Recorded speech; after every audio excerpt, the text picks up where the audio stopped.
Okay, let's just set the scene here. I want you to try and picture a map of Europe. We're dialing the clock all the way back to July 1st, 1940. And the continent has just been, well, it's been violently redrawn in a matter of weeks. The Netherlands, Belgium, they're gone. And France, one of the great military powers, has just completely collapsed. The swastika is flying over Paris. It's a moment of just absolute geopolitical shock. If you were an observer on July 1st, 1940, you would probably bet everything you had on a total German victory. I mean, the context is incredibly grim. Germany effectively controls the coastline from the Arctic Circle in Norway all the way down to the Spanish border. The Wehrmacht looks, well, it looks invincible. And Britain is just there. Completely alone. And that's really the theme of this specific window we're looking at. We're going to focus in tight just on 2 months, July and August of 1940. This is the summer where the entire world just held its breath. Right. The U.S. is neutral, just watching. Watching with very deep concern. And the Soviet Union is technically also neutral. They have a pact with Germany, but they're aggressively expanding in the shadows. So Britain is the last one standing in the West. It feels like the eye of the storm. The fighting in France has stopped, but you know something huge is about to happen next. So what's the mood in London at this point? Because my understanding is Hitler wasn't actually planning to invade right away. That's the really fascinating part. Hitler, he was basically waiting by the phone. He genuinely believed that after France fell, the British government would see reason, his version of reason anyway, and ask for peace terms. He didn't want a two-front war. Exactly. He had this sort of twisted admiration for the British Empire, and he thought, look, the game is up. I'll let them keep their empire if they just give me Europe. But Winston Churchill, who was still pretty new as prime minister, wasn't picking up that phone. Not even close. Yeah. All through July, there was this strange standoff. Hitler's making these public speeches, basically saying, let's end this, and Churchill formally refuses to even consider it. The famous determination was to fight on no matter what, but, you know, words are one thing. Actions are another. And that leads us to one of the darkest, most controversial moments of the war, and it happens right at the start of our timeline. You're talking about the French fleet. I am. The tragedy of Mers el-Kabir. You have to put yourself in the British mindset here. France has just surrendered. Its navy was incredibly powerful, battleships, cruisers. It was the fourth largest in the world. And the fear was that Germany would just take it.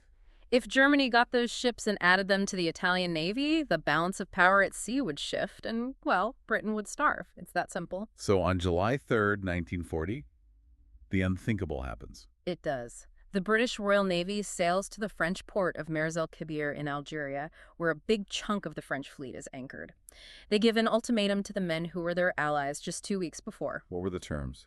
Sail with us to Britain, sail to the U.S. for safekeeping, or scuttle your ships.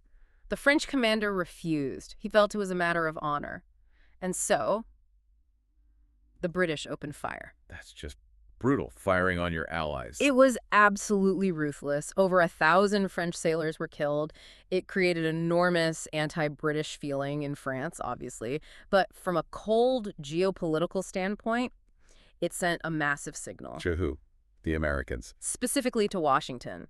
It showed that Britain was ruthless enough to survive, that they would do literally anything to stay in the fight. It proved they were not going to surrender. It set the tone. This wasn't going to be some gentleman's war. Exactly. A cold, hard calculation for survival. If you are enjoying this video, please watch it until the end. It helps the channel a lot and encourages us to continue our work. So the message is sent. Hitler finally realizes the phone isn't going to ring. He has to force the issue. Which brings us to July 10th.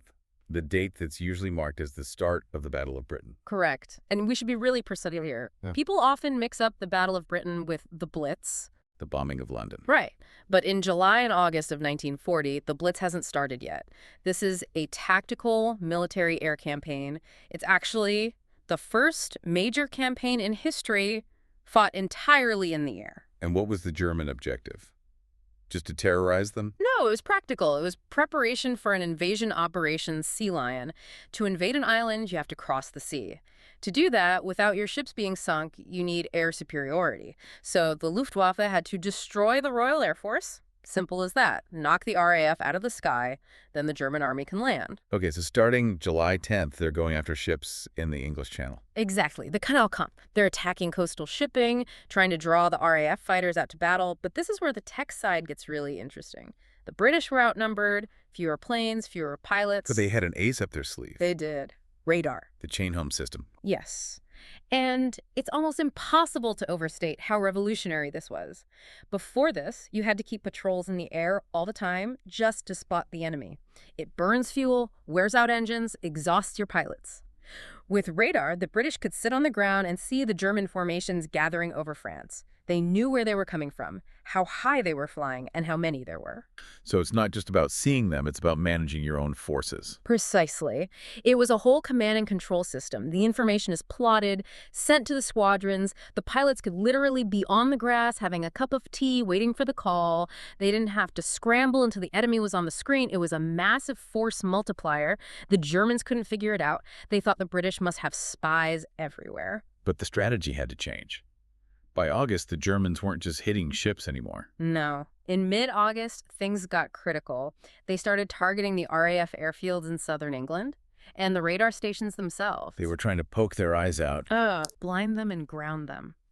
August was a desperate month. The airfields were being hit day after day. It was a pure war of attrition. Pilots were exhausted, flying multiple times a day. The margin between survival and defeat was razor thin.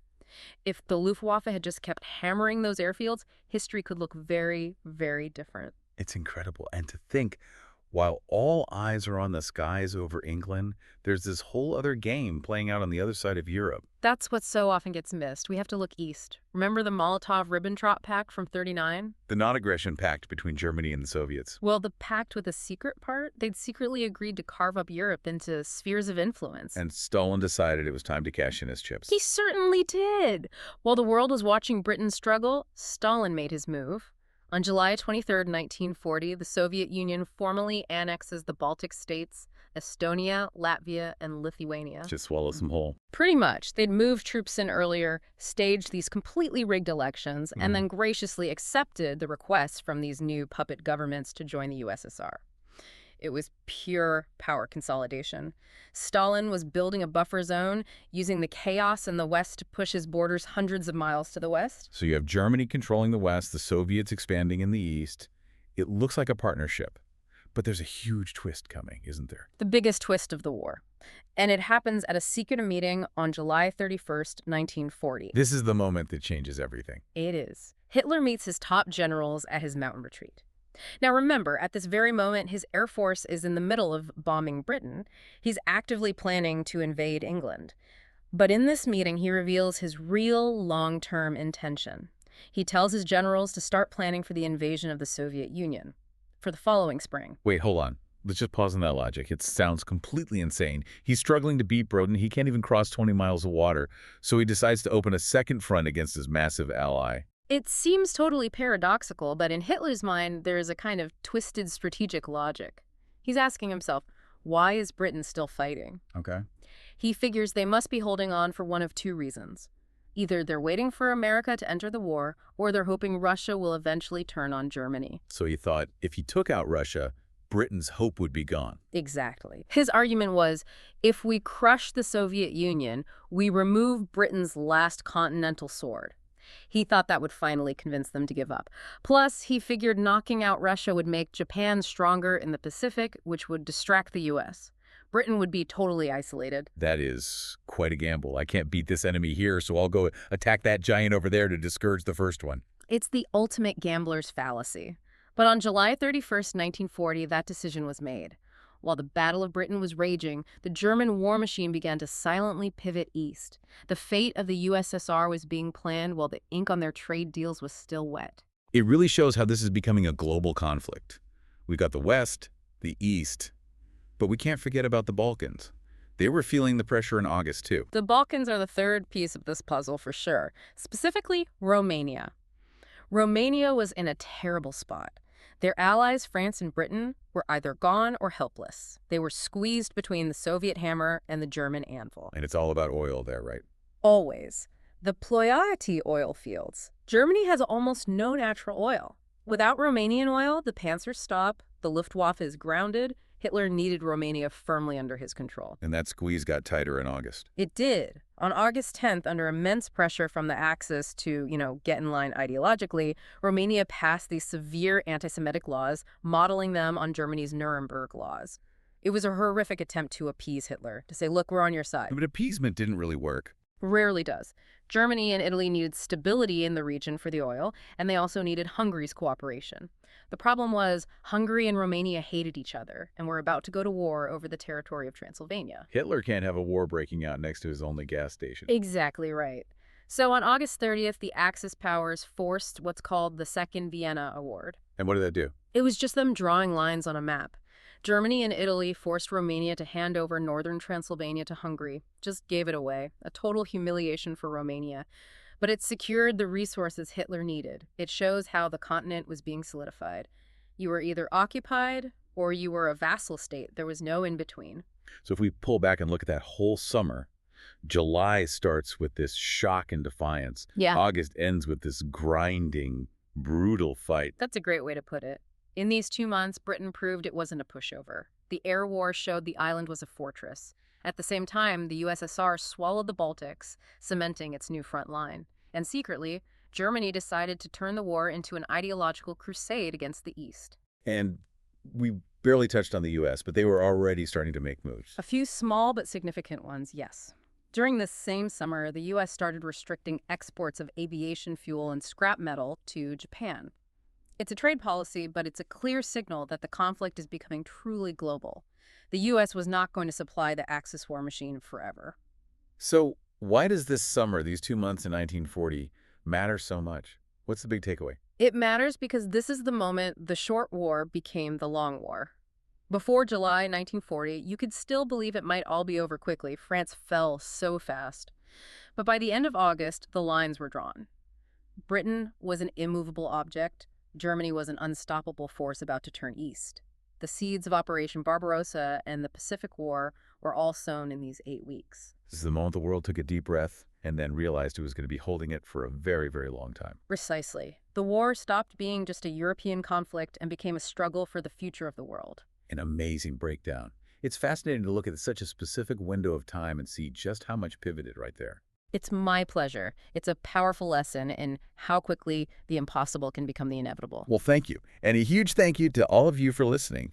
If you enjoyed the video, please subscribe to the channel, activate the notification bell to be notified about new videos, click the like button, and share the video with their colleagues as this helps us maintain the channel. Thank you.